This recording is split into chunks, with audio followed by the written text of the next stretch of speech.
Bismillahirrahmanirrahim. Assalamualaikum warahmatullahi wabarakatuh. Apa kabar sahabat semua? Insya Allah antum semua sehat walafiat dalam lindungan Allah Subhanahu Wa Taala. Sahabat-sahabat sekalian, pernahkah teman-teman semua pengen atau juga sempat belajar yang namanya dengan public speaking? Nah, kemarin saya mencoba untuk ikut yang namanya seminar singkat baru awalan, yaitu public speaking. Dan salah satu PR-nya adalah kita diharuskan atau para peserta diharuskan praktek. Kenapa? Karena kalau tidak ada praktek berarti tidak akan pernah bisa berbicara atau juga lancar untuk berbicara. Maka salah satunya adalah praktek, dan praktek. Itulah rumus agar kita bisa betul-betul menguasai public speaking. Nah, buat teman-teman semua, kemarin saya ditugaskan untuk namanya latihan. Rumusnya adalah 10-10-10, yaitu 10 menit dalam satu hari, dan juga 10 hari berturut-turut, dan tentunya juga 10 materi atau juga 10 tema yang harus kita sampaikan. Terserah teman-teman apa aja. Kalau saya sih punya prinsip sendiri, yaitu untuk melatih bagaimana kita bisa lancar public speaking. Salah satunya adalah agar kita bicara tanpa harus mikir lama, tanpa harus mengkonsep dulu, tanpa harus bercerita yang lain, adalah menyampaikan atau berbicara, melakukan pembicaraan apa yang sudah kita lakukan, apa yang sedang kita lakukan, dan juga bisa dengan apa yang akan kita rencanakan. Jadi 3 waktu itu kita sampaikan dalam sebuah kata-kata. Misalkan seperti yang tadi saya sampaikan dari awal. Jadi buat teman-teman semua yang ingin lancar berbicara, ya tidak ada kata lain kecuali latihan berbicara. Apapun itu, yang penting selama pembicaraannya manfaat, insya Allah itu akan berguna. Dan yang tak kalah pentingnya adalah teman-teman harus mencoba untuk memvideokannya. Ini penting. Kenapa? Agar kita tahu bahwasanya bagaimana mimik kita, bagaimana postur tubuh kita, dan juga bagaimana apa yang kita sampaikan betul-betul terdokumentasikan. Nah, saya pun ini sedang belajar bagaimana cara berbicara di depan orang lain, cara berbicara dengan lancar, dan juga cara berbicara di depan kamera. Jadi buat teman-teman semua yang melihat ini, saya sangat berharap dan juga teman-teman bisa memberikan kepada saya pribadi, yaitu koreksi, koreksinya. Karena kadang-kadang saya sendiri suka bicara agak lebih cepat gitu kan ya. Nah, teman-teman sekalian, ini sedang belajar, jadi mudah-mudahan juga ini memberikan inspirasi, memotivasi buat teman-teman semua yang sedang lagi-lagi sama-sama belajar. Ini 10 menit loh, lumayan. Ini baru berapa menit nih? Mau 3 menit. Nah, teman-teman sekalian, alhamdulillah kemarin kita sudah melakukan suatu kegiatan yang dimana ini kegiatannya hanya setahun sekali. Namun setahun sekali pun bermakna tinggi. Kenapa? Ketika kita mau berjuang mengedukasikan apa yang kita lakukan, yaitu pelaksanaan ibadah kurban. Dimana ibadah kurban adalah sebuah bukti bahwasanya cinta kita kepada Allah Subhanahu Wa Taala, mau mengorbankan dari apa yang kita miliki. Kenapa? Karena itu pun dari Allah Subhanahu Wa Taala. Berasal dari Allah, maka kita kembalikan. Maka jangan pernah kita ragu dan juga jangan pernah merasa malu dengan apa yang kita miliki, walaupun mungkin sedikit kecil, tapi kita mau memberikannya. Itu jauh lebih baik daripada kita merasa pengen sempurna dulu tapi kita tidak pernah melakukan apa yang kita bisa. Untuk sempurna itu hal-hal yang sangat sulit, berat, bahkan mungkin bisa jadi tidak akan pernah. Tapi yang tak kalah pentingnya adalah kita tidak perlu sempurna, yang penting kita bisa berguna. Itu kata kuncinya. Tidak perlu sempurna, yang penting bisa berguna. Jadi apapun itu selama bermanfaat maka kita berikanlah. Nah, kemarin kita sudah melaksanakan kegiatan yang setahun sekali namun bermakna, yaitu kurban. Kalau kita kurban ini sesuatu hal yang memang bisa dibilang berat, tapi buat orang-orang yang beriman, dia akan semangat memberikannya karena dia yakin bahwasanya apa yang dia berikan di jalan Allah Subhanahu Wa Taala maka akan Allah balas kembali. Dan kita sebenarnya sudah suatu keniscayaan memberikannya, karena semua pun itu dari Allah Subhanahu Wa Taala. Kemarin kita sudah beberapa tempat, ada di pesantren, ada juga di daerah yang terpencil, di daerah Bunijaya, Gunung Halu, Cililin. Kalau teman-teman pernah ke sana, lumayan lah. Dari Bandung saja itu bisa sampai 3 jam. Padahal itu masih masuk ke Bandung Barat ya.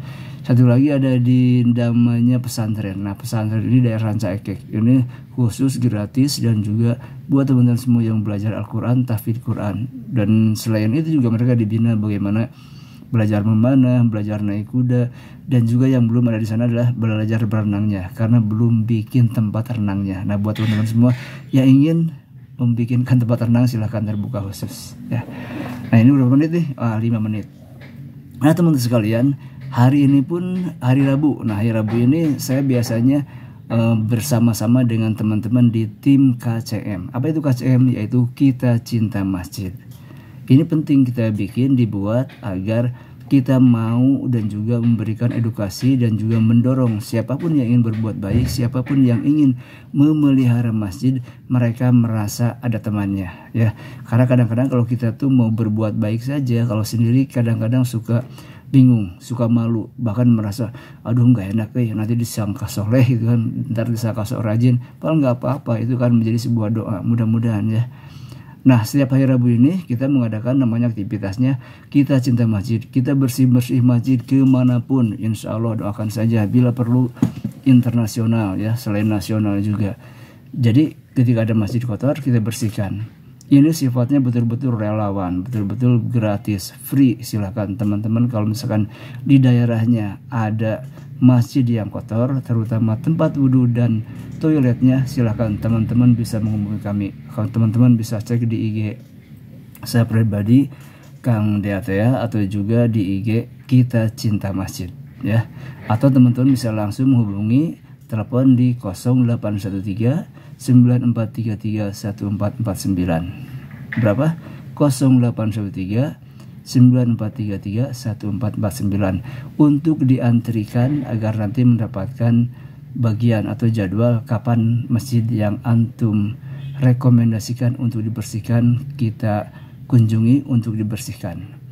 Dan alhamdulillah walaupun ini sifatnya free, mereka tidak mendapatkan, ya belum mendapatkan sebuah imbalan dari jasa yang dia lakukan. Ya alhamdulillah mereka semangat ya, berawal dari cuman berempat sekarang sudah sampai 10, 12, 15. Dan ini pun terbuka buat siapapun yang ingin dan juga peduli terhadap kebersihan masjid. Karena bukan berarti kita tidak bangga dan tidak merasa senang. Banyak di luar sana sekarang membangun masjid berduyun-duyun, bahkan mereka masyarakat siapapun berani mengeluarkan dananya untuk sebuah masjid, wakaf masjid itu agar segera terbangun ya, agar segera jadi biar dipakai untuk ibadah. Sangat-sangat bagus dan saya apresiasi sekali ya, karena saya secara pribadi juga belum bisa. Nah teman-teman yang di sana sudah bisa, alhamdulillah. Namun satu hal yang jarang sekali mereka, walau alam sih apakah mereka memikirkan atau tidak, yaitu bagaimana memaintenannya. Nah ini yang sebenarnya lebih berat daripada sebuah ikhtiar untuk membangunnya. Ya mungkin kalau diibaratkan seperti atlet itu, dia akan mengatakan bahwasanya mempertahankan juara itu lebih berat daripada sekedar untuk meraih juaranya. Bukan berarti untuk meraih juara itu ringan, perlu kerja keras, tapi dibalik itu ada yang lebih berat lagi. Apa? Yaitu mempertahankan juaranya. Begitupun dengan membangun masjid. Membangun masjid itu berat, perlu tenaga yang dahsyat, perlu biaya yang besar, perlu pemikiran yang kuat juga ya. Bahkan kadang-kadang kita juga dinyinyir apabila ada sekelompok orang atau orang-orang tertentu yang tidak suka. Namun menurut saya adalah memelihara bangunan itu sendiri jauh lebih berat dan juga tentu jauh lebih harus kerja keras untuk bisa tetap masjid yang kita bangun atau apapun itu yang kita pergunakan, apa yang kita bikin itu tetap terpelihara kebersihannya. Ya tidak jauh-jauh lah, mulailah dari diri kita sendiri. Mungkin membersihkan toiletnya, membersihkan kamarnya, ya kamar pribadi, membersihkan halaman, lalu kita membersihkan masjid. Tujuannya apa? Tidak ada yang lain. Kita mencoba untuk berjuang bagaimana agar masjid ini nyaman dan aman, juga kebersihannya terjamin. Karena salah satu syarat sholat kita diterima adalah ketika kebersihannya terjaga atau terjamin, yaitu bersih-bersih. Jangan sampai kita berwudu tapi di tempat yang kotor, mungkin tidak najis tapi sepertinya tidak layak ketika kita memakai tempat akan kita lakukan untuk beribadah, tempatnya kotor. Nauzubillah min dzalik. Nah, jadi buat teman-teman semua, walaupun ini latihan berbicara, tapi semoga ada yang disampaikan yang bermanfaat. Doakan biar saya pun bisa istiqomah dalam satu hari minimal 10 menit berbicara seperti ini, namun tetap bermanfaat. Silakan buat teman-teman semua, saya tunggu silaturahimnya, baik untuk belajar public speaking bareng-bareng atau juga mengkoreksi apa yang saya sampaikan, dan itu sangat saya tunggu ya. Dan juga tentunya silahkan teman-teman bisa antrikan jika ingin masjid dibersihkan oleh tim KCM Kita Cinta Masjid. Terakhir, mohon doanya agar kami bisa istiqomah dalam dakwah ini sampai kapan? Sampai saatnya Allah memanggil kita, insya Allah dalam keadaan husnul khotimah. Untuk apa? Untuk bisa berkumpul di jannah. Assalamualaikum warahmatullahi wabarakatuh.